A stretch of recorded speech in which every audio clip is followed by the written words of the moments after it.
आदरणीय दर्शकवृन्द नमस्कार। म देवराज गैरी द लाइफलाइन टक शो को चौथो श्रृङ्खला लिएर म उपस्थित भइसकेको छु र आजको मेरो अतिथि हुनुहुन्छ वालिङ नगरपालिका स्याङ्जाका निवर्तमान नगर प्रमुख, त्यसैगरी श्री पुडामृत भवानी माध्यमिक विद्यालयका पूर्व शिक्षक, त्यसैगरी गरिमा विकास विङका अध्यक्ष र अहिले वालिङमा केदारनाथ मन्दिरद्वारा आयोजित ताण्डुलाचल महायज्ञ चलिरहेको छ र सो महायज्ञका आयोजक समितिका संयोजक आदरणीय मेरो गुरु बहुआयामिक व्यक्तित्व हुनुहुन्छ दिलीप प्रताप खाँड।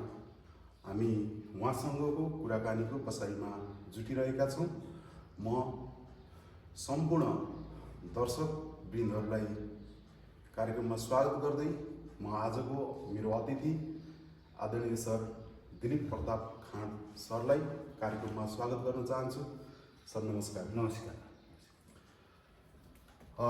सर, मलाई सम्झना छ 53-54 सालतिर पुडामृत विद्यालयमा हामी पढ्दै गर्दाखेरि मेरो गुरु हुनुहुन्थ्यो र आज म तपाईसँग तपाईले भोगेको जीवन र जगतका विषयमा कुराकानी गर्न गइरहेको छु र केही गल्ती मबाट केही त्रुटिहरू भयो भने मलाई लाग्छ सरले मलाई एउटा विद्यार्थीको हिसाबले, शिष्यको हिसाबले क्षमा दिनुहुनेछ। कुराकानी सुरु गरौँ सर।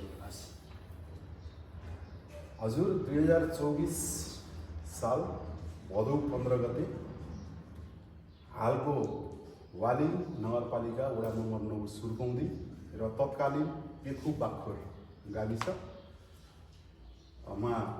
यहाँको जन्म भयो र यहाँले आफ्नो पारिवारिक कर्तव्य र जिम्मेवारी पुरा गरिसक्नुभयो।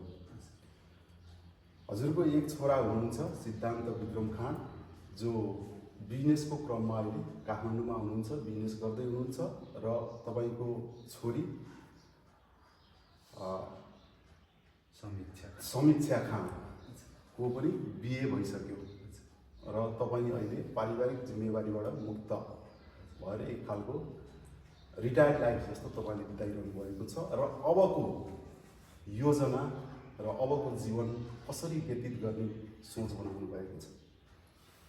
मेरो चाहिँ व्यक्तिगत रूपमा सैद्धान्तिक रूपमा चाहिँ अ म्यान नेभर रिटायर्ड, मान्छे कहिल्यै रिटायर्ड हुन्न भन्ने धारणा छ र म चाहिँ अहिले 56 इयर्स यङ भन्छु मलाई र म अहिले यही वर्षबाट एउटा गरिमा होल्डिङ्स लिमिटेड भन्ने नयाँ कम्पनी खोलेको छु र त्यो कम्पनीमा धेरै साथीहरू हुनुहुन्छ र अब नयाँ आउने 5 वर्षमा 10वटा कम्पनी इस्टाब्लिस गरेर कमसेकम 10,000 रोजगार सिर्जना गर्ने गरेर यो देशको विभिन्न क्षेत्रमा मल्टिपल सेक्टरमा लगानीहरू चाहिँ गर्ने र त्यो कम्पनीलाई इस्टाब्लिस गर्ने क्रममा म अहिले त्यसैमा चाहिँ मेरो समय चाहिँ बढी गएको छ र मलाई बढी नयाँ अझ यो काम गर्दा ऊर्जा भएको छ र यङनेस चाहिँ फिलिङ भएको छ। त्यसैले हामीलाई पनि त्यो लाग्छ अब म्यान नेभर रिटायर्ड भन्ने चाहिँ मलाई लाग्छ र मृत्यु हुनभन्दा केही क्षण अघिसम्म पनि हामी क्रियाशील हुनुपर्छ। सरको यो जुन सिद्धान्त छ यो हामी पनि फलो गर्न चाहन्छौँ र तपाईँको यो उमेरमा हामी पनि यत्तिकै एक्टिभ हौँ भन्ने हाम्रो पनि चाहना छ र आजसम्म हजुरले नेतृत्व गरेका संस्था वा महत्त्वपूर्ण कार्यहरूको बारेमा यसो छोटकरीमा सरले हामीलाई बताइदिनुहुन्छ। त्यस्तो चाहिँ एकदम उल्लेख गर्न पर्ने खालका कामहरू त मलाई लाग्दैन। हामीले आफ्नो कर्तव्य निभाउनु जे पर्छ नयाँ क्रिएट गर्नुभन्दा पनि समय परिस्थितिले जे कामहरू आए, जे जिम्मेवारी आए ती जिम्मेवारीलाई इमान्दार साथ चाहिँ निभाउने, यो हामी चाहिँ एक हिसाबले भने ईश्वरको दृष्टिमा जो द्रष्टा भन्छ त्यो चाहिँ हामी एउटा नाटक गरिराखेका छौँ र नाटक पाउँदा आफूलाई पाउने विभिन्न भूमिकाहरू पाउँदा राम्रोभन्दा राम्रो रोल निभाउने म त्यसमै सन्तुष्ट छु र यो भन्दा पनि समग्रमा मान्छेको हितमा काम भयो कि भएन कोही मानवीय रूपमा चाहिँ त्यसले चाहिँ सकारात्मक प्रभाव पारे कि पारेन त्यो महत्त्वपूर्ण हो भन्ने चाहिँ लाग्छ र समग्रमा म सन्तोषजनक नै छु। ओके, हिजो वैशाख 17 अक्षय तृतीयाको दिनदेखि वालिङको मालेबगर जो खेल मैदान भनेर चाहिँ हामी चिन्छौँ त्यहाँ चाहिँ एक खालको महायज्ञको सुरुवात गर्नु भएको छ। यो केदारनाथ मन्दिर र यो महायज्ञको बारेमा उद्देश्यको बारेमा पनि थोरै हाम्रो दर्शकहरूलाई चाहिँ जानकारी गराइदिनु। खास गरेर यो तन्डुलाचल महायज्ञ हो तर तन्डुला भनेको खास गरेर रासनसित चामलसित सम्बन्धित हो र हाम्रो यो यज्ञ समापन भइसकेपछि हामीले यसको यो चाहिँ मन्दिर निर्माण पुनर्निर्माण र धर्मशाला निर्माण त्यहाँ चाहिँ हाम्रो खास गरेर यो जुन वैदिक सनातन धर्मको चाहिँ जगेर्ना गर्नलाई कक्षाहरू सञ्चालन र संस्कृतको चाहिँ र धर्मशास्त्रहरूको एउटा रिसर्च सेन्टरको रूपमा डेभलप गर्ने र यसको साथसाथै एउटा नेपालमै पनि एउटा नयाँ परेको हो र हामीले चाहिँ कोही पनि चाहिँ भोकै नहोस् अन्य आर्थिक कारणले गरिबीको कारणले जो भोकै हुनुहुन्छ उहाँहरूले आएर त्यहाँ खाना खान मिल्ने गरेर सदाबहार र सधैँ चाहिँ वालिङमा चाहिँ गएपछि वालिङमा बाटो हिँड्दा चाहे चाहिँ जोगीदेखि लिएर योगीहरूदेखि तीर्थयात्रीदेखि लिएर अन्य जो चाहिँ श्रमिक वर्गहरू हुनुहुन्छ उहाँहरू पनि त्यहाँ खाना खान सक्ने गरेर हामीले चाहिँ अन्नपूर्ण क्षेत्रको चाहिँ विकासको लागि यो तन्डुलाचाल भनेको अन्नपूर्णसित सम्बन्धित भएको हुनाले त्यो यज्ञको शुभारम्भ हो र यहाँ चाहिँ खाली पेट चाहिँ सुत्न नपर्ने गरेर हामीले खानाको व्यवस्था चाहिँ अब लगातार रूपमा त्यो केदारनाथ मन्दिरमा चाहिँ सुरु गर्ने चाहिँ योजना होला। यो महायज्ञको सफलताको पनि म शुभकामना व्यक्त गर्न चाहन्छु र जुन खालको यो नयाँ खालको यो एउटा उचाइ दिने हिसाबले कार्य सुरुवात गर्नुभएको छ यसको लागि यहाँलाई बधाई पनि छ र उद्देश्य अनुरूप कार्य होस् हामी सहयोगको लागि पनि तयार छौँ भन्न चाहन्छु र मैले तपाईँलाई थोरै अर्को एउटा प्रश्न गर्न चाहन्छु।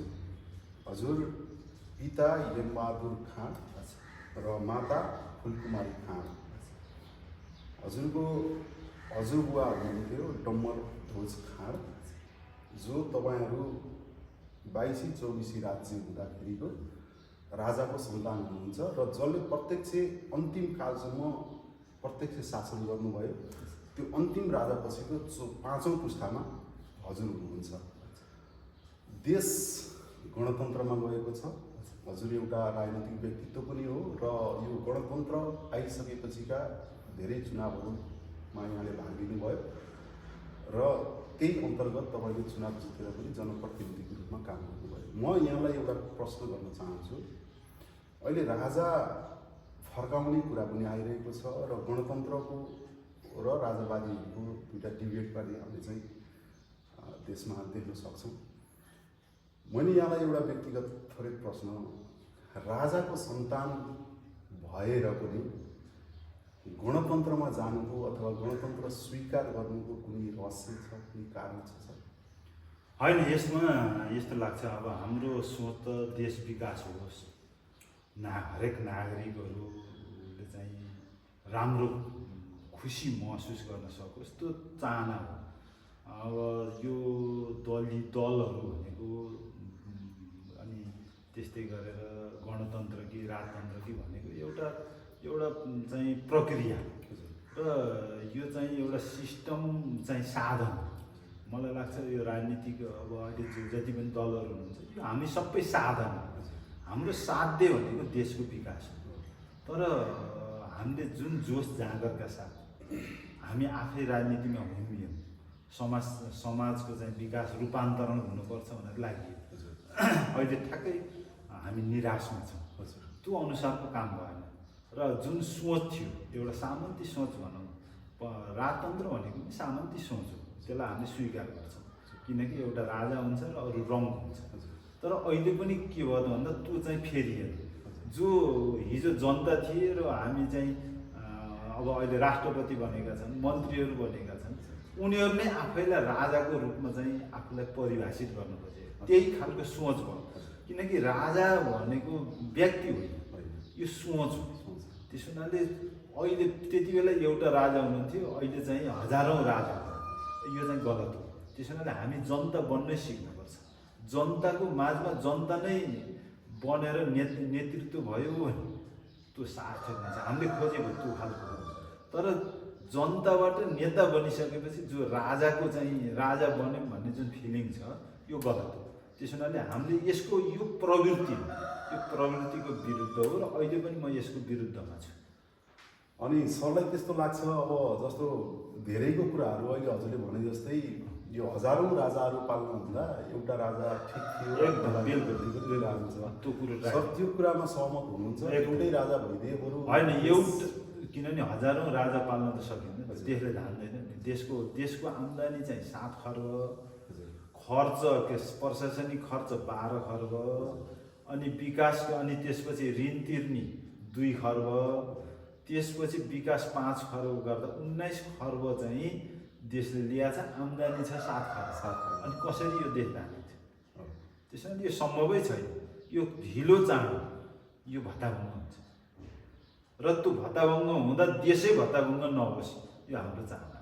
जुन यो गणतन्त्रवादी र राजावादीहरूको अहिले यो दोहोरी चलिरहेको छ, सरकार पक्ष आफै सडकमा गएको छ र अर्का राजावादीहरू पनि सडकमा छन्। अहिले त शिक्षक आन्दोलनले गर्दा शिक्षकहरू पनि सडकमै छन्। यो अस्थिरता देशमा, यो समस्या, जनताहरूको यो दुःख पीडा, यो कहिले अन्त्य होला? यो होइन, यो के छ भन्दा यो सबै नाटक हो, यो सत्ताको नाटक हो र यो धेरै लामो समय पनि टिक्दैन। सधैँ नाटक गरेर मान्छेले चाहिँ विश्वास पनि गर्दैन, चाहे त्यो सत्ता पक्ष होस् चाहे प्रतिपक्ष होस्, सत्ताको खेल हो र यी चाहिँ सबै साधन हो। अहिले हामी वास्तवमा हामीले राजनीतिक दलहरूलाई नै साध्य बनाइराखेका छौँ। यो हामी गलत बाटोमा हिँडेका छौँ। यिनीहरू एउटा साधन मात्रै हो। देशको हरेक दलहरू, नेताहरू एउटा देश विकास गर्नको लागि, इभन हामीहरू हरेक व्यक्तिहरू एउटा देश विकासको लागि साधन मात्रै हो। साध्य त यो देशको चाहिँ खुसियाली हो होइन, देशको चाहिँ हराभरा हो, देश उन्नत बाटोमा जाने त्योतर्फ चाहिँ कसैको पनि सोच आएन। अब यहाँ गणतन्त्र कि राजतन्त्र भन्ने विवादहरू छन्, यो पनि बेकार जस्तो लाग्छ मलाई। त्यसो हुनाले हाम्रो नयाँ सोचको तरिकाले व्यवस्थाले केही गर्ने होइन, मान्छेले गर्ने हो, व्यक्तिहरूले गर्ने हो। व्यक्तिहरू असल भयो भने गर्ने हो। अहिले हाम्रो देश भनेको भ्रष्टाचार रूपी चाहिँ किरा अहिले यसो हेर्दाखेरि चाहिँ यो नेतृत्वहरूलाई चाहिँ भ्रष्टाचारको जुन किरा हुन्छ, किरा चाहिँ देख्छु मैले। यी सबै किरा र यो किराको पनि लामो आयु चाहिँ हुँदैन, भुँडी फुटेरै मर्छ। त्यसो हुनाले एक दिन यो देशले सास फेर्छ, ढिलो चाँडो फेरि पब्लिकमा चाहिँ एउटा चेतना आउँछ र यसले यो करेक्सन हुन्छ र राइट वेमा चाहिँ जान्छ देश भन्ने चाहिँ लाग्छ। यो दलहरूको दलहरूको यो सत्ताको खेलवाडले, लुखाचुरीले गर्दाखेरि जनतामा एउटा निराशा आइसकेको छ। सबै करप्सनले निराशा आइसकेको छ र राजा नै आइदिए बरु सास फेर्न पाइन्छ कि भन्ने जनताको एउटा त्यो आशा, त्यो पनि झिनो आशा चाहिँ पलाएको छ। के लाग्छ सर यो यसमा, यो टपिकमा चाहिँ एउटा अन्तिम क्वेसन एउटा के हुनुपर्छ भन्दा स्ट्रङनेस, गभर्मेन्टमा एउटा स्ट्रङनेस, जनताप्रति अनुदार होइन कि जनताप्रति उदार र सिस्टमप्रति स्ट्रङ चाहिँ हाम्रो देशले खोजेको। सरलाई मैले विषयमा एक शब्दमा म के उत्तर चाहन्छु भन्दाखेरि राजा फर्किने सम्भावना छ? सम्भवतः हुनसक्छ, किनभने विश्वको इतिहासमा फर्किएका 30 वर्षपछि फर्किएका पनि छन्, 15 वर्षपछि फर्किएका पनि छन्। लगभग एउटा अस्ति अलिक पहिला हो 68 वर्षमा चाहिँ राजतन्त्र फर्किएको देश पनि छ। अब त्यो चाहिँ यहाँका नेताहरूमा भर पर्छ। नेताहरूले बढी आलोचना गर्दै काम नगर्ने, आलोचना मात्रै गर्ने, गफ मात्रै गर्ने, अर्का कुरा मात्रै गर्ने, काम नेताहरूले राजाको यो भूत नेतृत्व र अब उनीहरू तर्सिन्छ। राजतन्त्रलाई त नेताहरूले त जस्तो राजतन्त्रको भूत भनेर पनि व्याख्या गरेको छु। गलत र यस्तो किन राजतन्त्रको भूत चाहिँ अब कहिले पनि फर्किँदैन भन्ने खालको व्याख्या चाहिँ नेताहरूबाट सुनिन्छ। यो सही हो? यो भूत भविष्य भन्ने कुरो अलग कुरा हो। तर त्यो चाहिँ के हुन्छ त भन्दा आखिर जनताको चाहना के हो? अब जनमत गरिदियो भने त उहाँहरू चाहिँ यदि डराउनुहुन्न, जनता चाहिँ छ भने राजतन्त्रको बारेमा जनमत गरे हुन्छ, धर्मको हिन्दू धर्म हो कि निरपेक्ष हो भन्ने कुरा चाहिँ जनमत गरे किन डराउनु? जनतासितै जनताको अभिमतसित डराइरहनु भएको छ। त्यसैले डर फेरि डर अर्को केले हुन्छ त भन्दा जब मान्छे भ्रष्ट हुन्छ नि तब डर हुन्छ। अर्को आएर मलाई थुन्छ कि किन थुन्ने बाटाहरू यी अहिलेका नेताहरू जो हुनुहुन्छ केही औँला गर्न सकिने नेताहरू चोखो हुनु होला, सबैलाई नभनौँ, तर अधिकांश नेताहरू भ्रष्ट भएर उहाँहरूको त्यो बोल्ने ऊ पनि छैन कि यसो केही भयो तर्सिनुहुन्छ। किन तर्सिनुहुन्छ त भन्दा उहाँहरू खोक्रो हुनुहुन्छ। खोक्रो किन हुनुभयो भन्दा भ्रष्टाचारले होइन, करप्सनले यति खोक्रो हुनुभएको छ कि उहाँहरूसित नैतिक बलै छैन। अर्कालाई गाली गर्न भन्दा अर्को उहाँहरूको कामै छैन, पैसा कमाउने, 2 नम्बरे पैसा कमाउने र अर्कोलाई गाली गर्ने र सत्ता जोगाउने, त्यति उहाँहरूको काम छ र यो लामो समय चाहिँ टिक्दैन। आदरणीय दर्शकवृन्दहरू, हामी द लाइफलाइन टक सोको 4थो श्रृङ्खलामा जोडिरहेका छौँ र मसँग हुनुहुन्छ मेरो अतिथि, मेरो आदरणीय गुरु हुनुहुन्छ दिलीप प्रताप खाँडज्यू र उहाँ राजनीतिक व्यक्तित्व पनि भएको कारणले गर्दाखेरि म केही कुराहरू राजनीतिसित सम्बन्धित र देशको व्यवस्थासित सम्बन्धित कुराहरू पनि हामी राख्यौँ र अब हामी सकेसम्म यो बसाइमा राजनीति छिराउने हाम्रो उद्देश्य होइन, तर देशको परिस्थिति र हामी युवाहरूको चाहना र एउटा निकास हामीले जुन खोजिरहेका छौँ त्यसको जवाफ पनि हामीले चाहिँ यहाँबाट हामीले खोजेका थियौँ र केही हदसम्म यहाँले आफ्ना कुराहरू राख्नुभयो।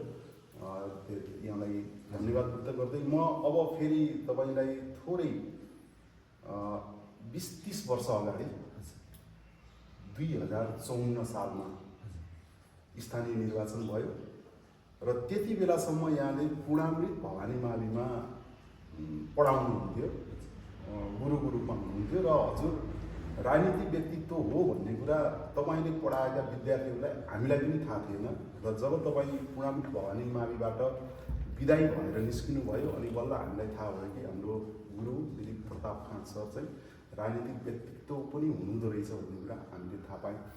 अहिले त शिक्षकहरूको राजनीति छताछुल्ल छ सर। त्यति बेला तपाईँले पार्टीमा त्यत्रो स्ट्रगल गरेर त्यत्रो स्थान बनाउँदा पनि यो कुरा चाहिँ कसरी गोप्य राख्नु भएको थियो, के थियो त्यति बेला? होइन, हाम्रो अब किनभने हरेक व्यक्तिसितै आफ्ना धारणाहरू हुन्छन्। अब मेरो चाहिँ बुवा, मेरो बाजे डम्बरध्वज चाहिँ त्यति बेला राणाको चाहिँ अवस्थामा उहाँहरू जेल पनि जानुभएको थियो। हजुर।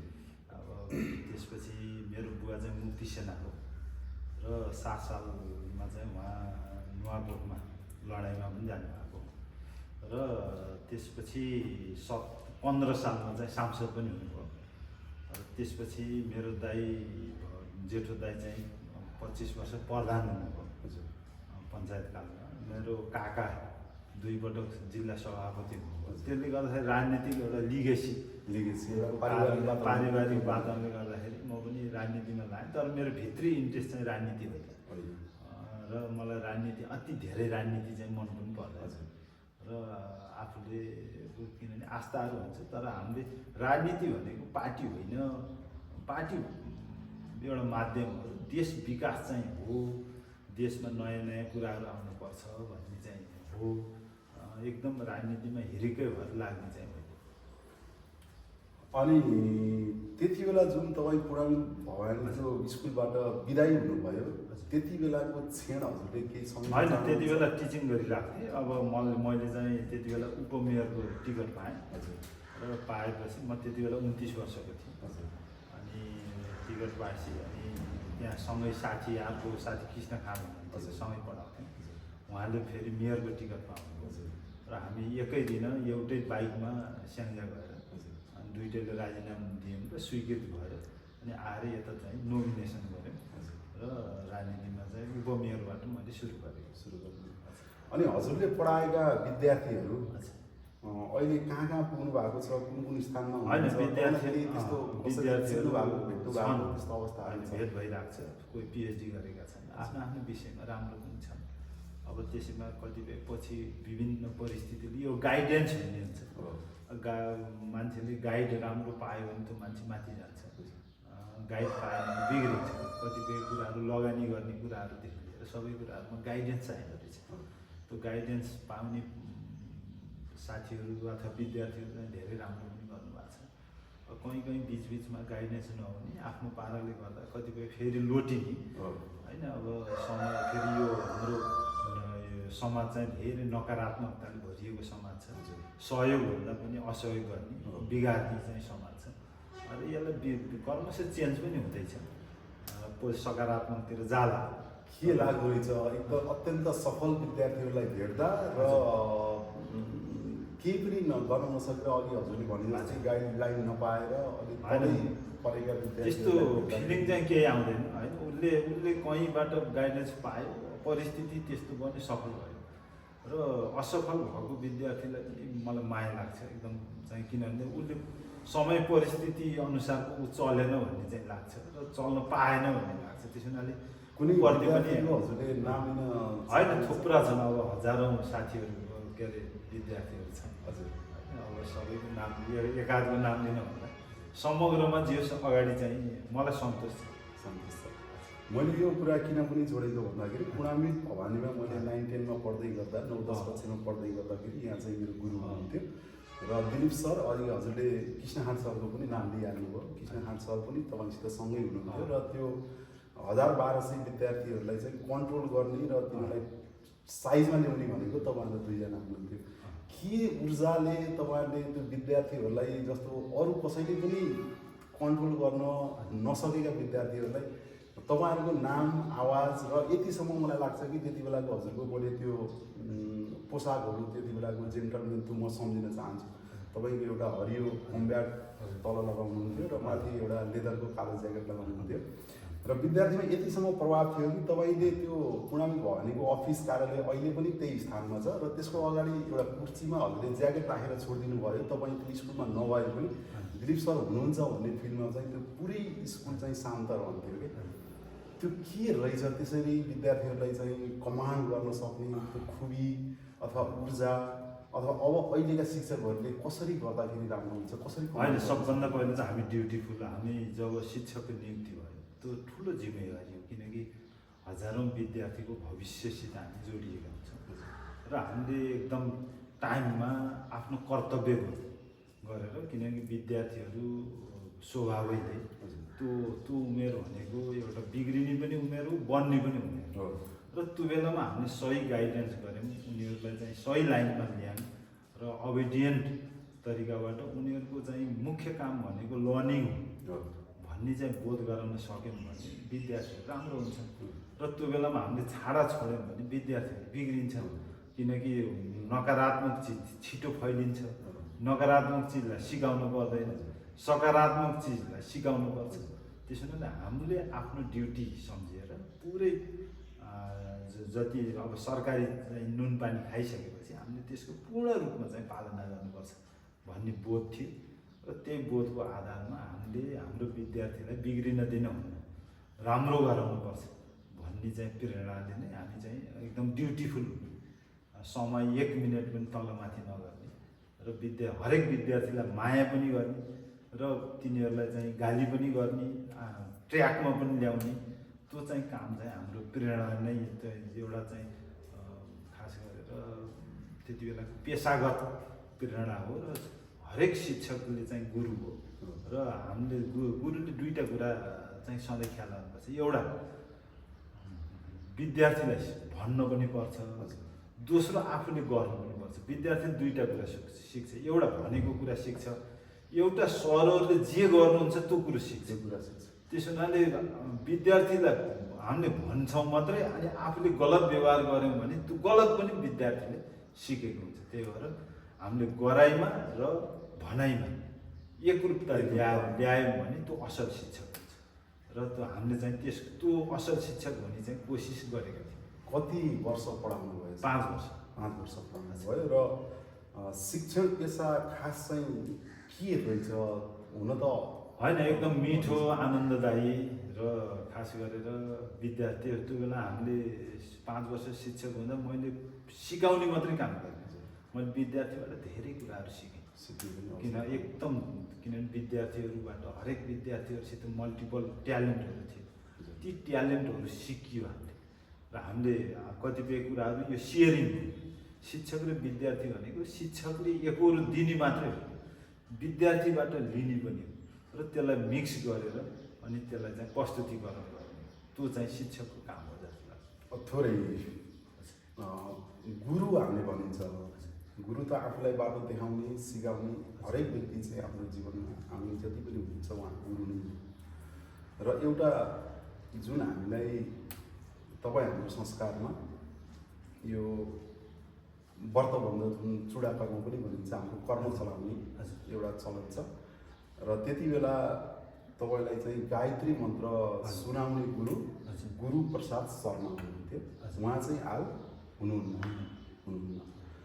खास चाहिँ यो अहिले कस्तो भएको छ भने गायत्री मन्त्र त अहिले जताततै उपलब्ध छ। त्यति बेला चाहिँ त्यो गायत्री मन्त्र खास त्यो कानमै सुनाउनु पर्ने र गायत्री मन्त्र सुनाउनलाई गुरु नै चाहिने कारण चाहिँ के रहेछ सर? यसको बारेमा यो पुरानो गुरु परम्परा हो। यो खास गरेर जसले 25 वर्षसम्म पुरै पुरानो हुन्छ, अब उसलाई गाइडेन्स गर्छ, उहाँ गुरु हो र उहाँ गायत्री मन्त्रबाट चाहिँ यो सुरुवात हुन्छ। र गायत्री मन्त्रको पनि हो अब चाहिँ कस्तो छ त भन्दा ओम भूर्भुवस्सः तत्सवितुर्वरेण्यं भर्गो देवस्य धीमहि धियो यो न प्रचोदयात् भनिन्छ। हे अन्धकार, खास गरेर चाहिँ मसँग अन्धकार, किनभने हामी त भर्खर सुरुवातहरू छ, मसँग अन्धकारहरू भरिएको छ, ज्ञान रूपी उज्यालोले, होइन, यो चाहिँ ज्ञान रूपी उज्यालोले मलाई उज्यालोतर्फ लैजाऊ, चाहिँ मलाई उज्यालो बनाइदेऊ, अँधेरोलाई उज्यालो बनाइदेऊ। खास गरेर अज्ञान भनेको अँधेरो हो, ज्ञान भनेको उज्यालो, मलाई ज्ञानले भरिपूर्ण बनाइदेऊ। त्यहाँबाट नै सुरु गरेपछि अनि चाहिँ हामी चाहिँ ज्ञानतर्फ चाहिँ लाग्छौँ, किनकि ज्ञान भनेको उज्यालो हो, जो कुरो जानिन्न त्यो अँधेरो हो। त्यस हुनाले ज्ञानको पिपासु बन्नुपर्छ र चाहिँ मुमुक्षु बन्नुपर्छ र त्यहाँ अगाडि बढ्नुपर्छ भन्ने त्यहाँ त्यो जुन बीज मन्त्र, एक हिसाबले भने गायत्री भनेको चाहिँ बीज मन्त्र हो। र त्यो बीज मन्त्र चाहिँ हामीले सधैँ नियम भने हामी चाहिँ उज्यालोतर्फ नै डोर्याउँछौँ। यसको भावार्थ पनि त्यही हो। र गुरुले चाहिँ त्यही त्यो मन्त्र चाहिँ त उज्यालोतिर, अज्ञान भनेको अँधेरो हो, ज्ञान भनेको उज्यालो हो र त ज्ञानमै बढी लाग्नुपर्छ र त चाहिँ उज्यालोतर्फ लाग भनेर जब गुरुले चाहिँ एउटा सुटुक्क चाहिँ मन्त्र दिनुभयो, त्यही मन्त्रलाई चाहिँ पछ्याउँदै ज्ञानतर्फ चाहिँ बढ्ने चाहिँ बाटो, खुडी भनौँ न, बिन्दु, त्यो बिन्दुबाट अगाडि बढिन्छ र यो चाहिँ वास्तवमा राम्रो हो। Thank you sir. अब हजुर चाहिँ 2054 सालमा उपमेयर बन्नुभयो, निर्वाचित हुनुभयो र त्यस पछाडिको पछि फेरि 2074 सालमा हजुरले चाहिँ फेरि मेयरको पदमा उम्मेदवारी दिनुभयो र हजुर निर्वाचितको रूपमा हुनुभयो र 74 देखि 79 सम्मको यो कार्यकालमा सबैभन्दा बढी देशभरिमा भएका पालिकाहरूमध्ये वाली नगरपालिकाले सर्वाधिक चर्चा बटुल्न सफल पनि भयो र धेरै पटक पुरस्कृत पनि भयो र त्यसको एउटा जड थियो स्मार्ट सिटी, जुन स्मार्ट सिटीको जगदाता र त्यो भिजन र त्यो योजना हजुरबाट सुरुवात भएको थियो।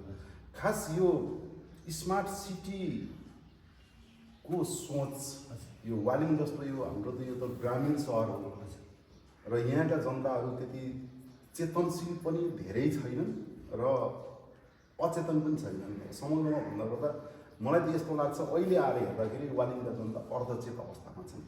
यो हाम्रो देशको परिस्थिति पनि हुनसक्छ, राजनीतिक दलको यो भयावह परिस्थिति जुन छ त्यसले गर्दा पनि हुनसक्छ। यो स्मार्ट सिटी भनेको यो सुरुवात, यो सोच चाहिँ सबलाई कहाँबाट आयो? होइन, म चाहिँ खास गरेर यो सहरी विकासहरू सम्बन्धी चाहिँ पहिलेबाट इन्ट्रेस्ट थियो। मैले चाहिँ भारतमा 100 स्मार्ट सिटी हुने थियो, त्यसको परिकल्पना थियो। चाइनामा 500 स्मार्ट सिटीको चाहिँ परिकल्पना, त्यस्तै गरेर सिङ्गापुर थियो। सिङ्गापुर चाहिँ नेसन, देशलाई नै स्मार्ट कन्ट्री बनाउने। अनि थाइल्यान्डको थियो, थाइल्यान्डमा 10वटा थियो। अनि हाम्रो इन्डोनेसियामा 8वटा सहरलाई स्मार्ट बनाउनु थियो। उहाँहरूका डकुमेन्टेसनहरू मैले बारम्बार पढ्थेँ, यो वेबसाइटमा अहिले पनि विद्यमान छ। हजुर। र त्यो पढ्दै जाँदा वालिङलाई किन बनाउन सकिन्न, अब यसलाई बनाउनलाई के गर्नुपर्छ भन्ने चाहिँ आएपछि अब अरू देशको कपी गरेर पनि भएन। हाम्रो आफ्नै ठाउँको विशेष भौगोलिक अवस्था छ, जनताको चेतनाको स्तर पनि त्यही अनुसार छ। त्यसपछि मैले चाहिँ यहाँ 6 दिन लाएर बाहिरबाट विज्ञ बोलाएर सबै राजनीतिक दलका साथीहरू, सबै जनप्रतिनिधिहरू बोलाएर चाहिँ 6 दिनको वर्कसप गरेर एउटा खाका बनायो। त्यसैलाई प्लानिङको रूपमा अगाडि बढाउँदै फेरि हरेक सब्जेक्टको प्लानिङ गऱ्यो र त्यसलाई अगाडि बढाएपछि अब जति पनि खर्च आउँछ प्लानिङमा गयो।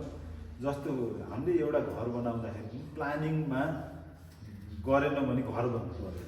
त्यसलाई त्यो घर बनाउन टाइम लाग्ला, तर त्यो प्लानिङ अनुसारको इँटा थप्दै गयो भने घर बन्छ।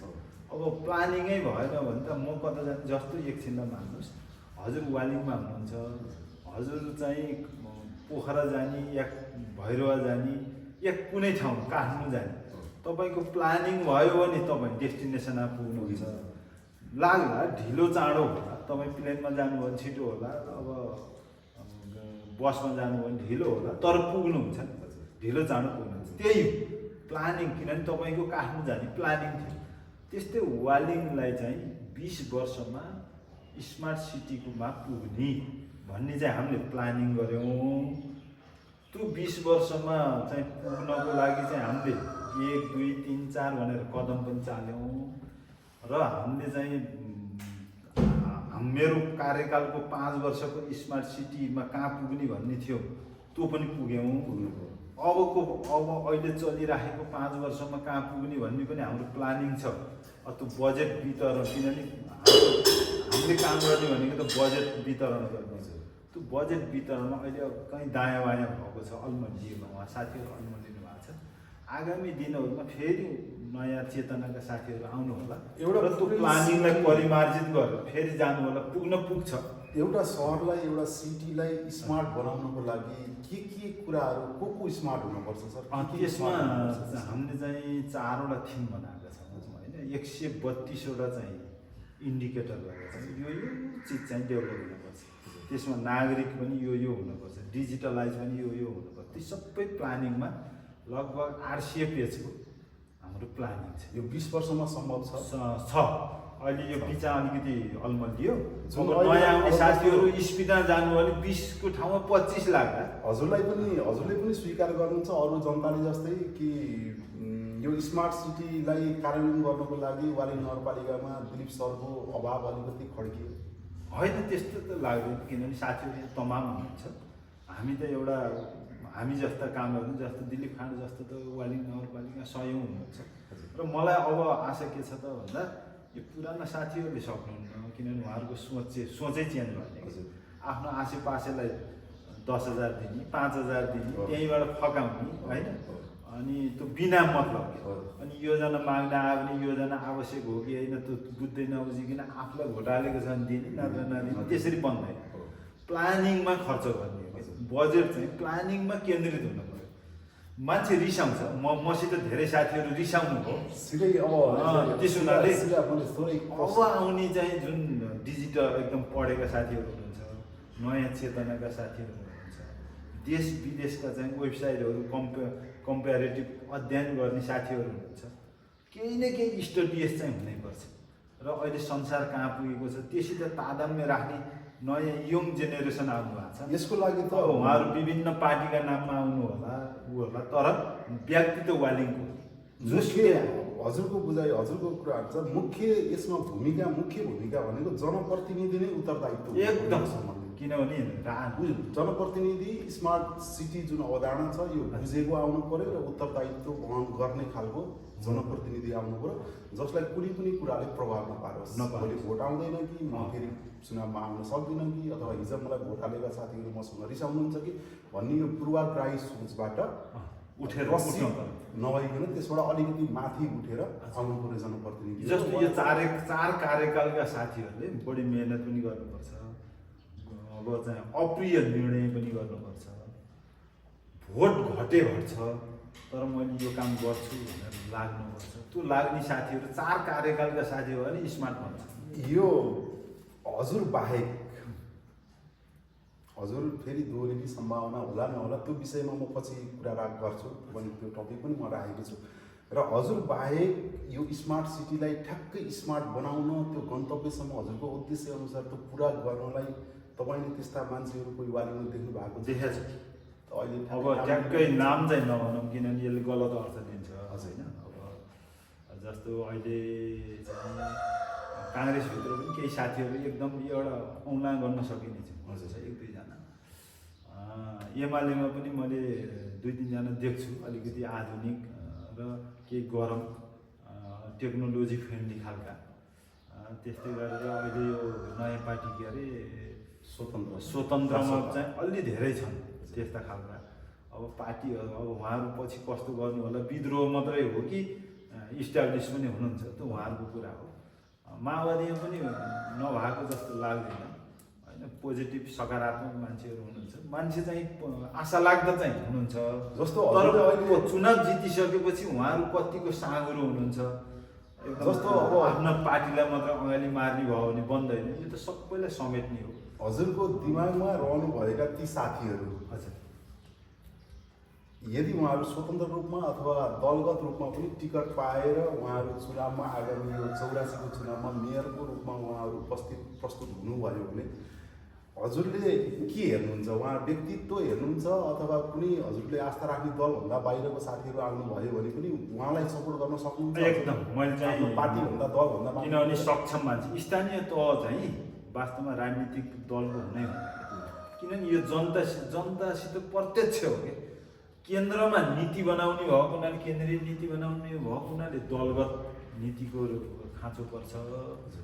स्थानीय तह चाहिँ राजनीतिक विहीन दलविहीन हुनुपर्छ, स्वतन्त्र हुनुपर्छ। किनकि मैले मेरो वडामा गएर सिफारिस लिँदा मैले भोट नहालेको चाहिँ वडा अध्यक्षले जितिया रहेछ भने त्यसले चाहिँ मेरो सिफारिस रोक्छ क्या, यो गलत हो। त्यस हुनाले स्वतन्त्र हुनुपर्छ, कुनै दलसित नलागेको हुनुपर्छ। मेयरले योजना बनाएर दिँदाखेरि यो त्यो गाउँबाट मलाई भोट कम पर्यो भनेर योजना छान्यो भने अनि चाहिँ यो देश मर्का बसेको पर्छ। त्यस हुनाले यो स्थानीय तह चाहिँ दलविहीन हुनुपर्छ र यो स्वतन्त्र हुनुपर्छ। र मेरो धारणा स्वतन्त्र छ।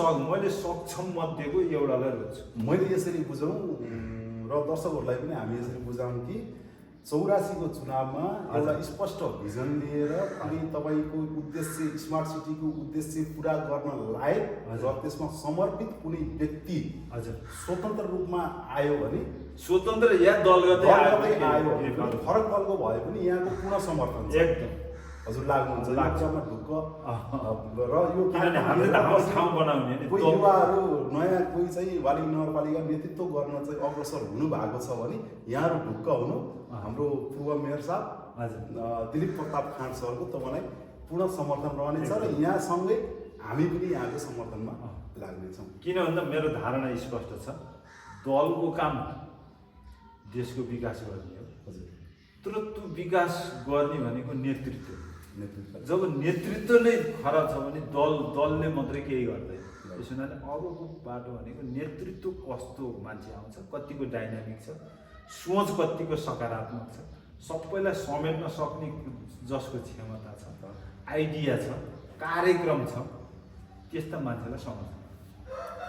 र हजुरकै समकालीन साथीहरू जो विभिन्न दलको नेतृत्व गरिरहनु भएको छ र आगामी चुनावमा चाहिँ टिकट ल्याउनको लागि हान्था पनि गरिरहनु भएको छ, उहाँहरूको लागि हजुरको केही सुझाव सल्लाह केही हुनसक्छ? होइन केही छैन, मेरो सुझाव केही छैन। अब यो चाकरी चाप्लुसी केही हुनेवाला छैन होइन। हामी राजनीतिमा दलहरूमा जति लाग्नु भएको छ यसको 10% मात्रै लगायो भने चाहिँ अरू पेसामा लागेको हुन्छ। हामी सबै झुक्किएर जम्मै हामी हालेका छौँ, हामी जम्मै बिग्रिँदैछौँ। राजनीतिलाई पेसाको रूपमा अँगाल्ने होइन नि, यो त सेवा हो, सेवा गर्छु भने अब पेसै लगानी गरेर चुनावमा पैसा खर्च गरेर लगानी गरेर उठाउन लाग्यो भने फर्क आफ्नो व्यापार गरे हुन्छ। यहाँ भ्रष्टाचार किन गर्नु होइन? अब यसले विकृति हाल्यो। अब यहाँ ठेकदार जति जम्मै आउने, अब अलिकति पैसा भएका मान्छे चाहिँ झन् कमाउनको लागि आउने गरेपछि त राजनीति त सिद्धियो। अब यो विकृति हुन्छ, लामो समय रहनु, जनता आजित हुन्छ।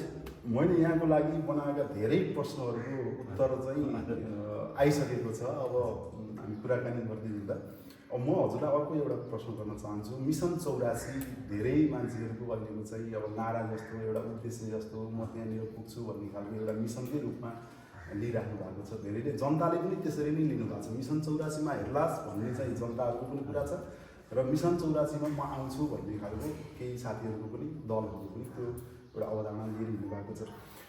मैले यहाँलाई सोध्न चाहन्छु 84 को चुनावमा हजुर चाहिँ उठ्न चाहेको पद अथवा फेरि वाली नगरपालिकामा मेयरको रूपमा दोहोरिने सम्भावना के रहन्छ सर? अनि मेरो छैन। मेरो यो अब आउने 5-7 वर्ष 10 वर्ष म बिजनेसमै लाग्छु, रोजगार सिर्जना गर्छु र उद्देश्य त अब पुरा होला नहोला आगामी 5 वर्षभित्रमा 10वटा नयाँ कम्पनी खोलेर 10,000 मान्छेलाई चाहिँ रोजगारी सिर्जना गर्छु।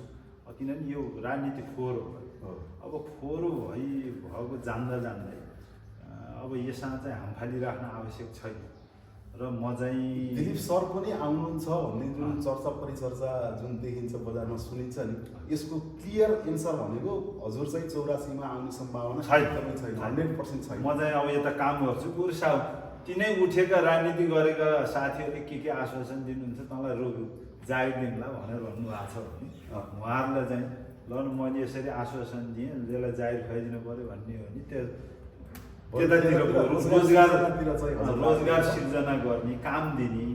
अब संसदीय चुनावमा पनि हजुरको चान्स छ है? मेरो इन्ट्रेस्टै छैन भनेपछि अब हजुरभन्दा पछाडिका मैले हाम्रा सांसदहरूलाई देखेँ होइन, यो यत्रो लामो समय सांसदहरूले एउटा माखो मार्न सक्दैन। गफ अब म चाहिँ गफ लाउनु मन चाहिँ कुर्सी दियो कि दिएन, मलाई निम्ता गर्यो कि गर्यो। हामीले यसरी बुझ्नुहुन्छ सर, हजुरले बिस्तारै राजनीतिबाट सन्यासै लिने खालको होइन, राजनीतिप्रति सचेत हुँदै काम चाहिँ आउनु। यता राजनीति पनि सचेत हुने होइन, सही मान्छेलाई चाहिँ समर्थन गर्ने र यतातिर चाहिँ आफ्नो काम पनि बिजनेसतिर लाग्ने। किनभने हामीले अब यो बिचमा राजनीति गर्दा घरबार बिगारियो, धेरै चिजहरू खतम भयो, त्यसलाई सुधार पनि गरौँ र भोलि चाहिँ केही योगदान दिन सक्ने पनि बनाऊँ र हामीले चाहिँ एउटा स्टार्टअप कामहरू गर्न सक्छौँ, त्यो क्षमता छ होइन। यो बुद्ध इयरको चाहिँ जुन मालिक छ त्यो मान्छे 68 वर्षको उमेरमा चाहिँ अरू च्याट्टै छोडेर सबै छोडेर बुद्ध इयरको चाहिँ कम्पनी स्थापना गरेर आज कहाँ पुऱ्याएको छ। अब उहाँका छोराहरूलाई चाहिँ त्यो ट्रान्सफर पनि गरिसक्नु भएको छ। भोलि हामी पनि त्यो गर्न सक्छौँ, त्यो क्षमता छ, उद्यमशीलताको चाहिँ क्षमताहरू छ।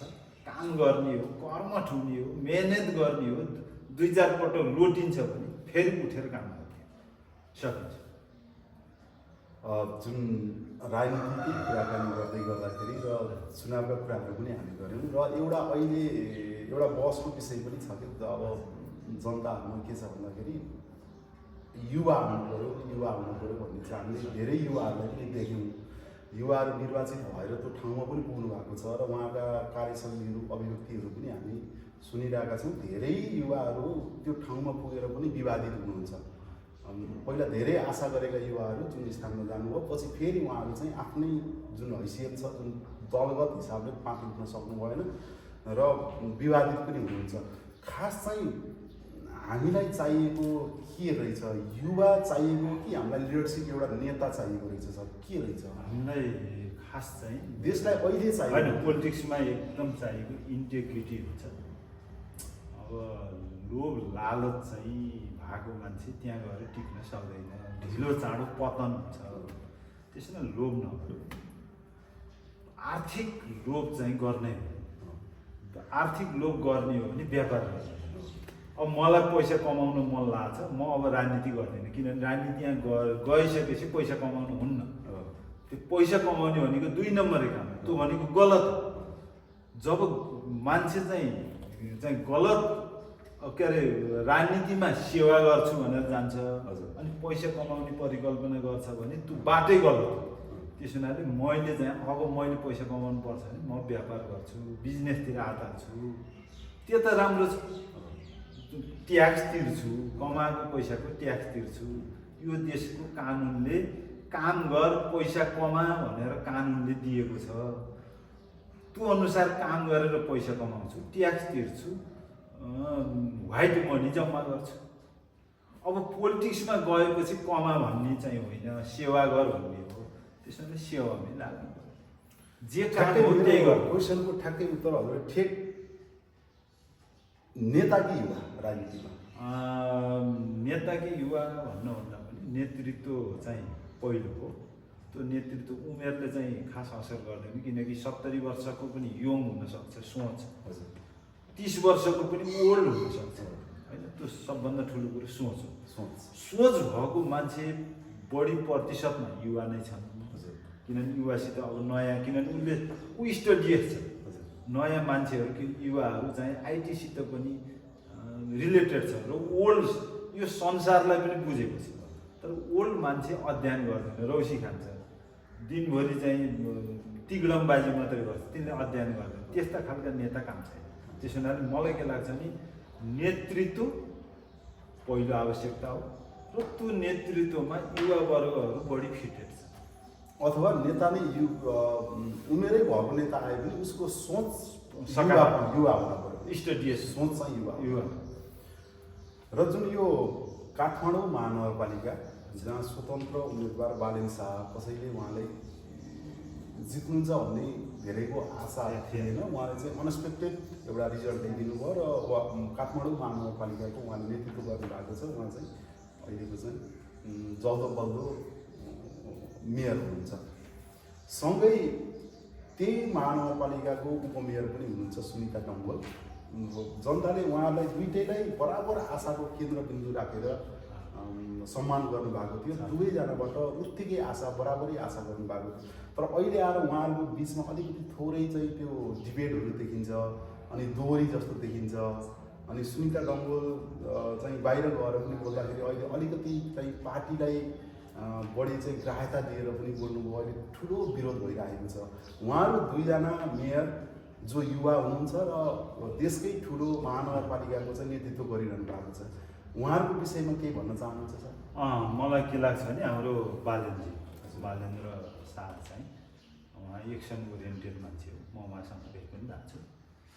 आइडिया पनि उहाँको राम्रो छ र त्यो मान्छे चाहिँ गफ गर्ने, कुरा गर्ने र एक्सनमा चाहिँ उहाँ एकदम क्विक, उहाँका कुराहरू चाहिँ क्विक लागु गर्नुपर्छ भन्ने मान्यता गर्नुहुन्छ र काम गर्नुभएको छ। मलाई चाहिँ लाग्छ मेयरहरूमध्येमा एउटा युनिक खालको मेयर हो। त्यो उहाँको चाहिँ त्यो विवादमा बेला बेला आउने चाहिँ उहाँले चाहिँ त्यो बोल्नुहुन्न, तर त्यो ट्विटरहरू गर्नुहुन्छ।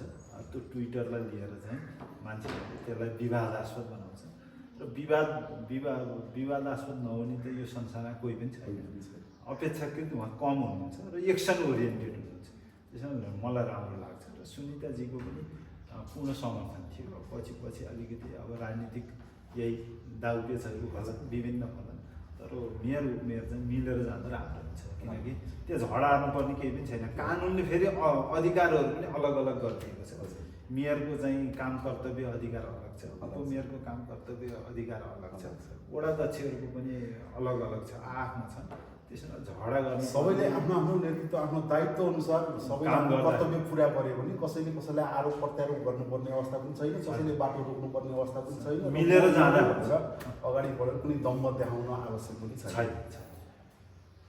र अब नितान्त हजुरसँग म व्यक्तिगत कुराहरू गर्न चाहन्छु। थोरै रमाइलो सेग्मेन्ट पनि छ। सरलाई कतिको प्रश्न सोध्न मिल्ने नमिल्ने के रहन्छ र सरले उत्तर दिनु मिल्ने रह्यो भने चाहिँ उत्तर दिनु होला र नमिल्ने रह्यो भने तपाईँले उत्तर नदिँदा पनि हुन्छ।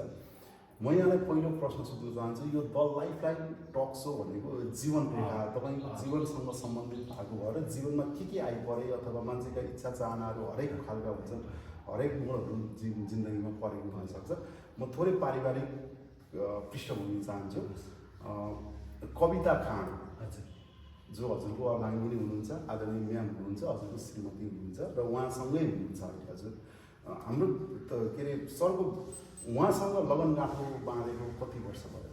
होइन, हाम्रो चाहिँ 50 सालमा बिहा भएको। म चाहिँ बनारसको बिएचयुमा पढ्थेँ। उहाँ चाहिँ इलाहाबाद युनिभर्सिटी, अहिले प्रयागराज हुन्छ, उहाँ पढ्नुहुन्थ्यो र हाम्रो चाहिँ त्यहाँ भेट भएको हो र भेट भइसकेपछि हाम्रो प्रेम विवाह भयो। उहाँ चाहिँ हामी इन्टरकास्ट पनि हो हजुर र इन्टरकास्ट रूपमा। उहाँ नेपालकै हुनुहुन्छ? होइन, उहाँ भारतको आसामबाट गुवाहाटीमा उहाँहरूको चाहिँ बसोबास हो हजुर। र हामी इन्टरकास्टकै रूपमा चाहिँ विवाह हो, प्रेम विवाह हो। थोरै मैले प्रेमलाई नै जोड्न चाहेको थिएँ। यदि उहाँसँग भेट नभएको भए तपाईँको श्रीमती अहिले जो हुनुहुन्छ कविता खाँड बाहेक तपाईँले जीवन बिताउन योग्य कोही महिला तपाईँले भेट्नुभयो अथवा तपाईँको नजरमा कोही पर्नुभयो? हजुर। यदि उहाँ नभएको खण्डमा, उहाँसँग भेट नभएको? होइन, यो विद्यार्थी कालमा चाहिँ हामी मेरो थियो। अब यो प्रेमहरू भन्ने कुरो स्वाभाविक हो, यो प्राकृतिक जस्तो लाग्छ। यसलाई चाहिँ नकारात्मक सकारात्मक हेर्नुपर्ने जस्तो पनि लाग्दैन र लुकाउनु पर्ने जस्तो पनि लाग्दैन होइन। अब हाम्रो बिचमा विवाहको चाहिँ कुरा टुङ्गिएपछि अरू फ्रेन्डहरू चाहिँ अब अहिले चाहिँ बोय फ्रेन्ड गर्लफ्रेन्ड भन्छन्, त्यही रूपमा त होइन। मेरो चाहिँ केटी साथीहरू प्रशस्त हुनुहुन्थ्यो होइन, काठमाडौँमा, इन्डियामा अरू पनि हुनुहुन्थ्यो र विवाहको चाहिँ सोच चाहिँ त्यस्तो भएन। उहाँसँग मात्रै हामी जस उहाँसँग भेट नभएको भए पनि महिलाहरूसँग चाहिँ प्रेम विवाहै हुन्थ्यो। प्रेम विवाह नै हुन्थ्यो हजुर। ठिक छ। जीवनमा खड्केको कुनै अभाव? खड्केको त त्यस्तो अभाव त अब मैले बुवालाई थाहा नै पाइनँ। अब म 3 वर्षको हुँदा बित्नु भएको थियो। अब पछि आमा हुनुहुन्थ्यो र आमा जीवनमा मलाई अहिलेसम्म एक शब्द पनि गाली नगरेको र उहाँको मृत्यु भइसकेपछि चाहिँ सधैँ आमाको चाहिँ अभाव चाहिँ खड्किरहेको छ। त्यो सधैँ सम्झिरहेको छु, हरेक दिन नै। बुवा हजुरले बाबालाई 2-3 वर्षमै गुमाउनु भयो, थाहा नै पाउनु भएन र माता पनि? माताको त पछि 4 वर्ष जति भयो। अहिले पनि दैनिक चाहिँ खड्किन्छ। माता पिताको अभाव चाहिँ खड्किन्छ।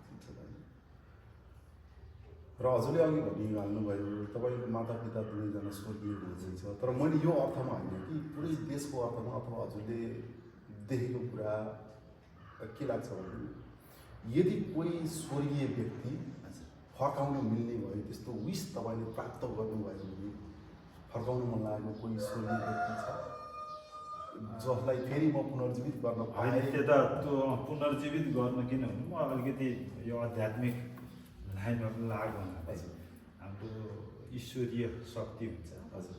हामी पनि एकछिन ईश्वरले नै पठाएको हुन्छ। आफ्नो कर्म गर्छौँ र जान्छौँ र फर्काउनु पर्ने पनि त्यस्तो हुँदैन। हामीले जे माग्छौँ त्यो पाउँदैन र ईश्वरले जे दिन्छ त्यो मात्रै प्राप्त गर्छौँ। त्यो फरक कुरा हो। हामीले इच्छा गर्नु अलग कुरा हो र प्राप्त गर्नु अलग कुरा हो। त्यसो भने ईश्वरले चाहिँ चाहना जे हुन्छ हाम्रो काम गरेर हाम्रो पात्रता, खास गरेर पात्रता, जसले एसएलसीसम्मको मात्रै ज्ञान राख्छ त्यसलाई एमएको पात्रता दिनु। ऊ एमए लेभलकै पात्रता बन्यो भने ऊ एमए लेभलको हुन्छ। त्यसो भने आफूलाई पात्रतामा विकास गर्ने र त्यो हामी जे पात्र छौँ त्यो पात्र अनुसार ईश्वरले दिनुहुन्छ, त्यसमै विश्वास गर्छ। त्यसमा म भगवान्ले कसलाई फर्काउँछस् भन्नुभयो भने मैले चाहिँ फर्काउँदिनँ, किनभने त्यो उहाँको एउटा जीवन बितिसकेपछि फेरि फर्काउने यो लोकमा फर्काउने होइन मोक्ष प्राप्त नै ठुलो प्राप्त गरेको त्यो नै ठुलो कुरा हो हामीले स्वीकार मृत्यु शाश्वत हो शाश्वत हो र मृत्यु चाहिँ डर होइन उहाँले यो प्रक्रिया जीवन प्रक्रिया पुरा गरेर त्यहाँ गइसक्नु भएको छ र उहाँलाई हामी अब फर्काउन चाहनुहुन्छ किनभने मान्छे धेरै मृत्युसित डराउँछ एकपल्ट मृत्यु भइसकेपछि फेरि मृत्यु गराउनलाई किन बोलाउने त्यसमा डर होइन त्यो त मोक्ष प्राप्तको एउटा साधन हो त्यसैले मृत्यु भनेको साथी हो सही समय त्यो चाहिँ राम्रो हो त्यसैले यसलाई चाहिँ मान्छे फर्काउन आवश्यक हुन्छ पश्चाताप हुने गरी जो अहिले पनि हजुरलाई गिल्टी फिल हुन्छ पश्चाताप हुन्छ त्यस्तो खालको कुनै कार्य वा गल्ती जीवनमा गर्नु छैन मैले आफूलाई पश्चाताप भन्नेहरू गरेको छैन त्यस्तो कुनै पनि छैन अब किनभने कुनै पनि काम गर्नुभन्दा पहिला अलिकति सोचिन्छ र गलत काम चाहिँ गर्नुहुन्न भन्ने छ अब कहिलेकाहीँ झुक्किएर गरियो होला कहिले थाहा पाइन्न होला त्यो मेरो मेमोरी यहाँ छैन त्यसैले पश्चाताप चाहिँ खास त्यस्तो केही छ अनि सम्झिरहन मन लाग्ने तपाईँले एकदमै धेरै मिस गर्ने कुनै चिज छ त्यस्तो त्यो चाहिँ म पहिल्यै एउटा मणिकर्णिका घाट भन्ने छ बनारसमा हजुर त्यहाँ अगोरीहरू चाहिँ ठुल्ठुला सन्तहरूसित सङ्गत हुन्थ्यो हजुर म चाहिँ मेरो मन चाहिँ यता घर नआइकन त्यति बाटो उहाँहरूकै पछि लाएर चेला भनेर जाने टाइपको थियो अगोरी टाइपको अनि पछि यहाँ आमा बिरामी घर आएपछि आमा म चाहिँ त्यागेर चाहिँ यता उतिर जानु मन छ सन्यास लिनु मन छ चाहिँ भनेको आमा रोएपछि मैले त्यो चाहिँ छोडेँ र अहिले पनि त्यो त्यति बेला गएको आध्यात्मिक क्षेत्रमा माथि जान्थेँ कि भन्ने चाहिँ लाग्छ अरू चाहिँ खास त्यस्तो अरू चाहिँ छैन भनेपछि जीवनको कुनै त्यो युवा अवस्थामै जुन त्यो अध्ययनको क्रममा हजुर चाहिँ बनारसमा हुनुहुन्थ्यो त्यति बेला हजुरलाई जीवनदेखि नै सन्यास लिने इच्छा तपाईँलाई थियो अहिले पनि कता कता चाहिँ छ तर अहिले चाहिँ र त्यो त्यो चाहिँ सम्झिरहेको त्यो सन्यासी जीवन हजुरले मिस गर्नुहुन्छ गर्छु किनभने त्यति बेला आमा बेसरी गाह्रो हुनुभयो अनि आमाको मन दुखाएर फेरि गर्नु भएन भन्ने चाहिँ म पनि रो आमा रुँदा म पनि सँगै अनि जीवनमा कसैसँग तपाईँको पैसाको कारणले छुटेको सम्बन्ध छ त्यो पनि छैन पैसाको कारणले धेरैको सम्बन्ध छुटेको चाहिँ देखिन्छ पैसाको कारणले छुटेको सम्बन्ध होला लेनदेन होला अब बिर्सिया पनि होला कहिलेकाहीँ तर त्यस्तो सम्बन्ध नराम्रो छैन त्यो अवस्था छैन र अर्को क्वेसन हजुरलाई जुन अहिले हजुरले त्यो यो प्रश्नको उत्तर त थोरै त मैले प्राप्त गरिसकेँ र फेरि पनि म हजुरलाई प्रश्न गर्न चाहन्छु तपाईँ बन्न खोजेको र बन्न नसकेको कुनै एउटा पात्र एउटा व्यक्ति जो हजुरभित्र छ तर बाहिर हजुरको कर्म फरक छ र त्यो व्यक्तिले भित्र अर्कै हजुरलाई अर्डर गरिरहेको छ त्यस्तो खालको जो व्यक्ति जो हजुरभित्र अहिले देखिएको यो व्यक्तिभन्दा फरक व्यक्ति हजुरभित्र कोही अर्को मान्छे दुखेको छ यो चाहिँ म अहिले हाम्रो काम गरिरहेको मलाई चित्त बुझ्दैन अब संसारिकमै हामी अल्मलिएका छौँ समय चाहिँ व्यतीत गरिराखेका छौँ त्यो भित्र जुन एउटा मुमुक्षु छ त्यसले स्वतन्त्रता चाहन्छ सबै त्याग हुन्छ त्याग्न सकिराखेको छैन एउटा छुट्टै मान्छे छ अब कुनै दिन त्यसले बढी बल गऱ्यो यो संसार अब ठ्याक्कै के छ भन्न मिल्छ एकदम म चाहिँ त्यही पहिलाकै जुन सन्यासी सम्पूर्ण चिजहरू छोडेर आफ्नो एकान्तमा खास गरेर ईश्वरीय चिन्तन र अध्यात्म एउटा ईश्वरीय चिन्तनले भरिपूर्ण एउटा आध्यात्मिक व्यक्ति जो सन्यास चाहन्छ त्यस्तो व्यक्ति त्यो मान्छे तपाईँभित्र चाहिँ लुकिरहेको छ र त्यसले मलाई धेरैपल्ट गाली गरिरहेको पनि छ र त्यो मार्गतर्फ त्यसले हजुरलाई झकझगाइरहेको पनि छ अगाडि बढाउनु त्यो कुनै दिन प्रस्फुटित हुन पनि सक्छ कुनै काममा लाग्यो जस्तो म पहिला मेयर हुँदाखेरि पनि त किन यस्तो आवाज नलाग भनेर त आफ्नो उतिर यो जङ्गालतिर नजोडी भन्ने खालको चाहिँ आइरहेको छ अहिले पनि त्यो मलाई के रहेछ त्यो फरक जीवन बाँच्दै गर्दाखेरि हजुरलाई त्यसले कुनै डिस्ट्र्याक्ट गर्यो किनभने मेरो शरीरलेको चाहिँ केमिस्ट्रीले अर्कै चिज खोजिरहेको छ, म अर्कै चिजमा हात हालिरहेको छु। हजुर यो दुइटा मिलिरहेको छ। मिलिरहेको छ। कार्यक्रमको अन्तमा छौँ। आदरणीय दर्शकवृन्दहरू, मसँग मेरो आदरणीय गुरु नै भन्न चाहन्छु। उहाँ बहुआयामिक व्यक्तित्व हो। उहाँको परिचय असीमित छन् र उहाँले असीमित क्षेत्रमा धेरै खालको कुराहरू काम कार्यहरू गर्नुभएको छ र उहाँ चाहिँ एउटा ज्ञानको भण्डारै हो। उहाँसँग धेरै कुराहरूको ज्ञान छ। उहाँ चाहिँ धेरै बहुआयामिक व्यक्तित्व भनेर म उहाँलाई चिन्न चाहन्छु। र यो कार्यक्रमको अन्ततिर आउँदै गर्दाखेरि हजुरलाई केही महत्त्वपूर्ण कुराहरू के तपाईँले त्यस्तो भन्न मन लागेको अथवा मैले सोध्न यो मेरो स्क्रिप्टमा नअटेको त्यस्तो क्वेसनहरू म यदि यो बोल्न पाएँ हुन्थ्यो भने त्यस्तो सोच केही छ त्यस्तो? हामी अब मलाई के लाग्छ भने हामी अहिले सङ्कुचित मान्छे चाहिँ सङ्कुचित हुँदै गएको छ। अब पहिला चाहिँ अब राष्ट्रवाद एउटा राष्ट्रसम्म सीमित थियो, हुँदै हुँदै भित्र जाति हजुर धर्म नस्ल है, अनि त्यो भित्र पनि फेरि राजनीतिक टुक्रामा, अनि राजनीतिकको टुक्रा पार्टीभित्र पनि त्यहाँभित्रको गुटमा हामी साङ्गिँदै गएको छौँ। त्यसैले हामी ठुलो हुँदै हुँदै हुँदै गएर देशभन्दा पनि माथि यो पृथ्वी नै एउटा चाहिँ विश्व र विश्व एउटा देश हो र यहाँभित्रको हरेक नागरिक चाहे जुनसुकै देशको होस् त्यो पनि हाम्रो दाजुभाइ हो। त्यो हिसाबबाट अब यसलाई हामीले ठुलो मन ठुलो गराउँदै हरेक प्रत्येक मान्छे नै हाम्रो चाहिँ कुटुम्ब हो।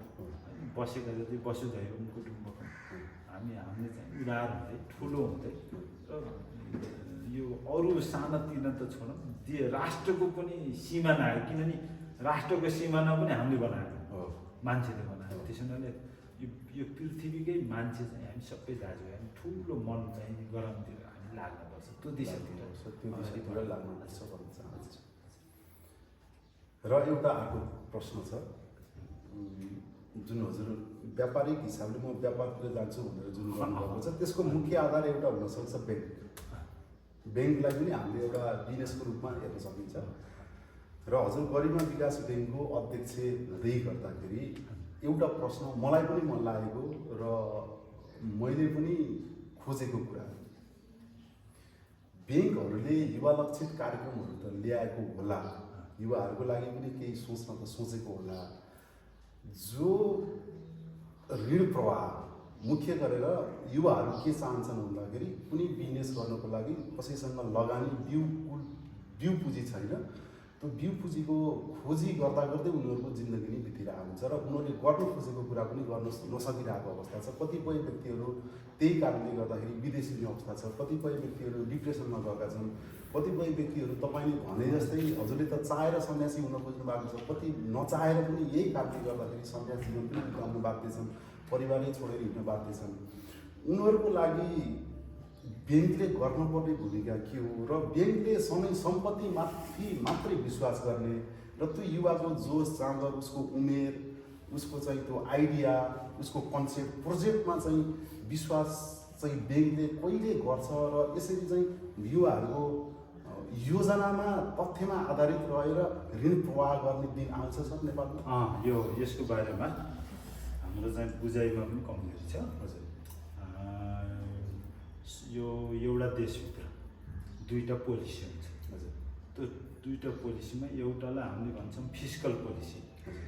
त्यो फिस्कल पोलिसी चाहिँ नेपाल सरकारले जारी गर्छ। जस्तो आज 18 भयो, भोलि 19 गते चाहिँ नेपाल सरकारले नीति तथा कार्यक्रम चाहिँ घोषणा गर्छ।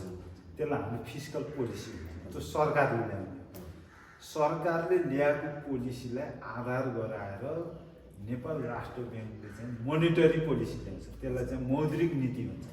यो चाहिँ आर्थिक नीति, त्यो चाहिँ मौद्रिक नीति। त्यो आर्थिक नीतिलाई मौद्रिक नीतिले सपोर्ट गर्ने। त्यो मौद्रिक नीतिलाई आधार गराएर नेपाल राष्ट्र ब्याङ्कले एउटा चाहिँ निर्देशिका, नेपाल राष्ट्र ब्याङ्कले निर्देशिका जारी गर्छ 1 वर्षलाई। त्यो निर्देशिकाभित्र रहेर ब्याङ्कहरूले आफ्ना कार्यक्रम बनाउँछ। अब यहाँ के आयो भने जस्तो अहिले हजुरले बिना धितोको लोन छ, हजुर बिना धितोको लोन चाहिँ जारी गर्न सक्ने र त्यसको चाहिँ सम्पूर्ण भुक्तानी चाहिँ नेपाल राष्ट्र ब्याङ्कले दिनेछ भनेर मौद्रिक नीति आयो। अनि ब्याङ्कहरूले धमाधम दिन थाले। अहिले गरिमा विकास ब्याङ्कमा पनि 42 करोड रुपियाँ चाहिँ लोन दिइसक्यो बिना धितो। अनि त्यो धितोको त्यो लोन पनि रिटर्न हुन्न। सरकारले भनेको जुन ब्याज 2% चाहिँ दियो भनेर 2% दिएको छ, अरू 5% चाहिँ सरकारले तिर्ने र 42 करोड चाहिँ त्यो ब्याजको मात्रै छ, सरकारले अहिलेसम्म तिरेको। त ब्याङ्क त जनताको पैसा, ब्याङ्क आफ्नै पैसा होइन। हामीले त एउटा थोरै पुँजी हालेर त्यसलाई पेड अफ क्यापिटल भन्छ, पेड अफ क्यापिटल हालेपछि ब्याङ्क खोल्न दिएर जनताकै पैसा जम्मा गर्ने, जनताको पैसा जम्मा गर्ने, जनतालाई लगानी गर्ने। अब लगानी गरेको पैसा रिटर्न भएन भने त जनतालाई त कसरी फर्काउने? त्यसो हुनाले ब्याङ्क छुट्टै, ब्याङ्कर जस्तो म गरिमा ब्याङ्क विकास ब्याङ्कको अध्यक्ष छु, म सञ्चालक हो ब्याङ्कको, तर म ब्याङ्कको साउ होइन।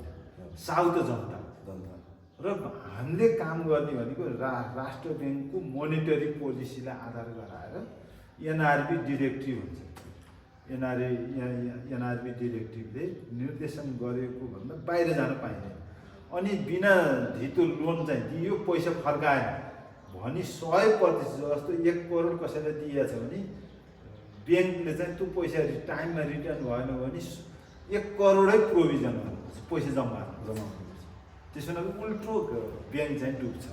त्यसो हुनाले यस्ता कुराहरू चाहिँ सोचेर सम्झेर जहाँ डुब्दैन, जहाँ राम्रो हुन्छ त्यहाँ चाहिँ लगानी गर्ने। तर नीति छ अहिले पनि गरिमा विकास ब्याङ्कले लगानी गर्छ युवाहरूलाई, तर स्पष्ट भिजन लिएर वातावरण बनाएर अनि त्यो पैसा फर्कायो। त्यो किस्ता हुन्छ, किस्तामा सक्दिनँ भने बरु सक्दिनँ भनेर अर्को सेड्युल बनाउनु, तर तिरिएन भने हामीले ब्याङ्कले त्यति नै पैसा चाहिँ प्रोभिजन कति त्यो जुन 15 लाखसम्मको कुराहरू थियो त्यो अहिले पनि त्यो कार्यान्वयनमा चलिरहेको छ। लगभग 42 करोड हामीलाई सरकारले दिनुपर्ने, अस्तिको डेटा हेरेको थिएँ मैले, त्यो चाहिँ फर्काएन, हामीले पत्रचार गरिरहेको छ।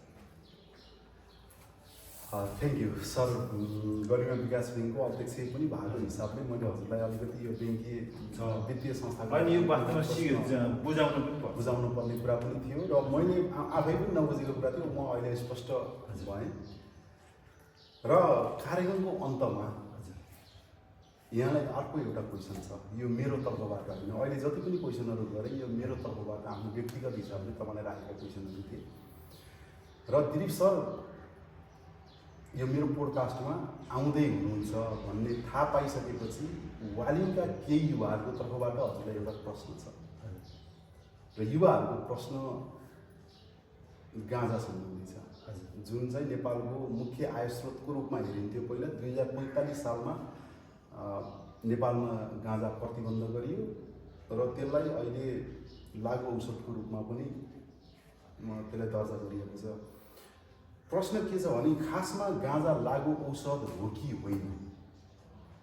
प्रश्न मैले यसको उत्तर चाहन्छु।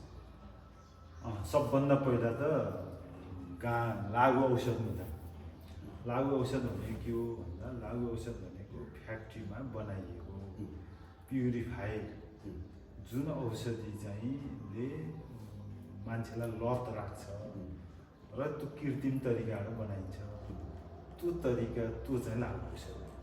त्यसमा गाँजा चाहिँ प्राकृतिक हो, त्यसमा लागु औषधभित्रै त्यो पर्दैन। अहिले चाहिँ जुन लागु औषध भनेर आउँछ क्याप्सुल र ट्याब्लेट आउँछ, त्यो खास त्यो मात्रै परिभाषा, त्यो लागु औषधभित्र त्यो परिभाषा हुनुपर्थ्यो। पछि कानुन बनाउने बेलामा गाँजालाई गाँजा चरेस भनेर थपिदिएको। पहिलाको जमानामा पनि यो गाँजा चरेसहरू खुल्ला थियो। यो चाहिँ एउटा मनो, जसरी रक्सी खाँदा रक्सी खाँदा पनि त लाग्छ हो, तर रक्सीलाई चाहिँ लागु औषध के अरे लागु पदार्थ भन्छ, लागु औषध भन्दैन। त्यसको लागु औषधको कानुन छुट्टै छ, लागु पदार्थको कानुन छुट्टै छ। र गाँजा त चाहिँ लागु पदार्थ हुन सक्थ्यो, तर लागु औषध त होइन। त्यसो हुनाले अनि अर्को कुरा प्राकृतिक हो, अर्को कुरा गाउँमा चाहिँ यसको खेती पनि हुन्छ, हामीले औषधिको रूपमा प्रयोग पनि औषधि भन्नाले आयुर्वेदिक औषधिको रूपमा प्रयोग पनि हुन्छ र अरू देशहरूमा खुल्ला यसलाई जस्तो इभेन युरोपतिरका देशहरू अमेरिकाका देशहरूमा पनि गाँजा खुल्ला छ, सर्टेन मात्रामा यति चाहिँ दैनिक उपभोग गर्न दिएका छन्।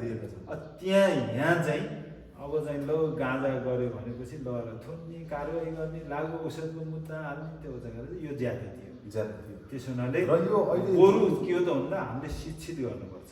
जुन राजनीतिक लेभलबाटै जुन एउटा बहस चलिरहेको छ, राजा यो गाँजालाई फुकुवा गर्ने र प्रतिबन्ध गर्ने यो दुई खालको चाहिँ बहस छ। अब यस्तो छ, फुकुवा भनेर मनपरी पनि हुनुहुन्न, किनभने यसले पनि बिगार्छ। एउटा सर्टेन लेभलको चाहिँ सेवन गर्दा यसले असर गर्दैन, त्यो प्रमाणितै छ।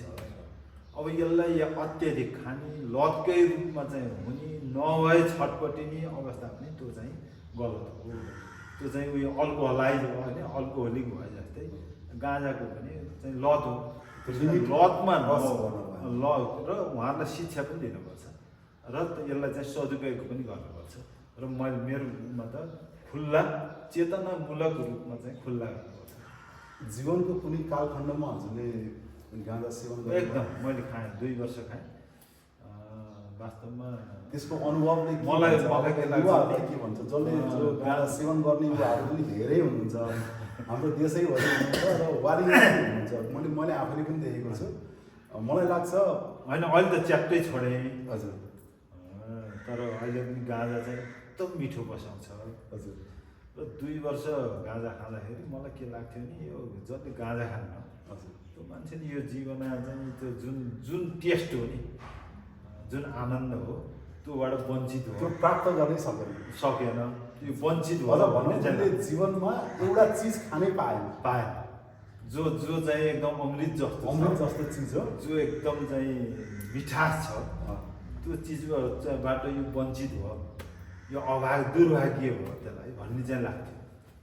र अन्तमा गाँजाकै कुरा गरिरहँदाखेरि एउटा अध्ययनले के भन्छ भने नेपालमा 70% युवाहरूले गाँजा कुनै न कुनै रूपमा प्रयोग गरेका छन् अथवा जीवनको कुनै कालखण्डमा प्रयोग गर्न छोडेका छन् अथवा गरिरहेका छन्।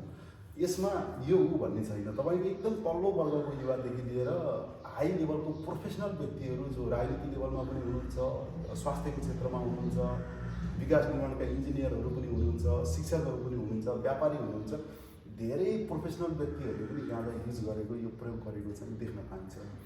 उहाँलाई के भन्न चाहनुहुन्छ? गाँजा सेवन गर्नु राम्रो हो अथवा नराम्रो हो, अथवा कुन हदसम्म जानुपर्छ अथवा यसलाई छोड्नुपर्छ, के छ हजुरको? होइन, मलाई त यस्तो लाग्छ कि गाँजा सेवन आफैमा नराम्रो, कुनै पनि चिज इभन राम्रो नराम्रो भन्ने कुरो हामीमा भर पर्छ। जस्तो एउटा चक्कु छ, चक्कुले तरकारीहरू काट्ने, घाँसहरू काट्ने अथवा त्यो सदुपयोग हो। त्यसैले मान्छे काटियो भने त दुरुपयोग होइन, अरू चिजहरू जुन गलत कामहरू। त्यसो हुनाले गाँजा पनि गलत पनि हो, सत्य पनि हो। यसलाई सदुपयोग गरियो सत्य हो, दुरुपयोग गरियो गलत हो। त्यसो हुनाले हामीले कसरी प्रयोग गर्छौँ भन्ने चाहिँ महत्त्वपूर्ण कुरा हो। त्यसो भने गाँजा आफैमा नराम्रो होइन, यो सत्य चिज हो, औषधीय गुण भएको चिज हो।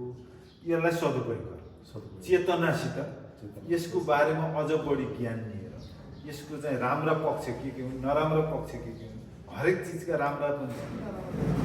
त्यसमा राम्रो पक्षमा प्रयोग गर्ने गरेर हामी अगाडि बढ्नुपर्छ। Okay, thank you sir. सरसँग धेरै रमाइलो खालको कुराकानी भयो। यहाँलाई कस्तो लाग्यो?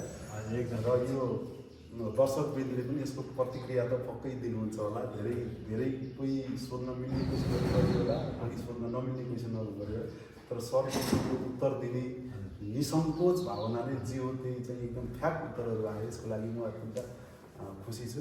सरलाई धन्यवाद दिन चाहन्छु। र आदरणीय दर्शकवृन्दहरू, आजको यो बसाइमा वालिङ नगरपालिकाका निवर्तमान मेयर साहब, त्यसै गरी गरिमा विकास बैङ्कका अध्यक्ष र अत्यन्त आध्यात्मिक व्यक्तित्व, उहाँलाई त्यो आध्यात्मिकले तानेर पनि होला केदारनाथ मन्दिर को आयोजनामा सञ्चालन भइरहेको जुन पाण्डुडा छ महायज्ञ छ त्यो महायज्ञको पनि उहाँले नेतृत्व गरिरहनु भएको छ। यस्ता दूरदर्शी व्यक्तिलाई आजको हाम्रो यो पाहुना बनाउन पाउँदाखेरि हामीलाई अत्यन्त खुसी लागेको छ र उहाँलाई हामी बिदा पनि गर्दैछौँ र यतिन्जेल हामीलाई हेरेर सहयोग गर्ने साथ दिने सम्पूर्ण दर्शक श्रोताहरूलाई पनि धन्यवाद व्यक्त गर्दै आजको यो कार्यक्रमबाट हामी बिदा माग्न चाहन्छौँ। सर, अन्तमा के भन्न चाहनुहुन्छ हाम्रो ठिक छ दर्शक श्रोताहरूलाई? छैन। Thank you sir.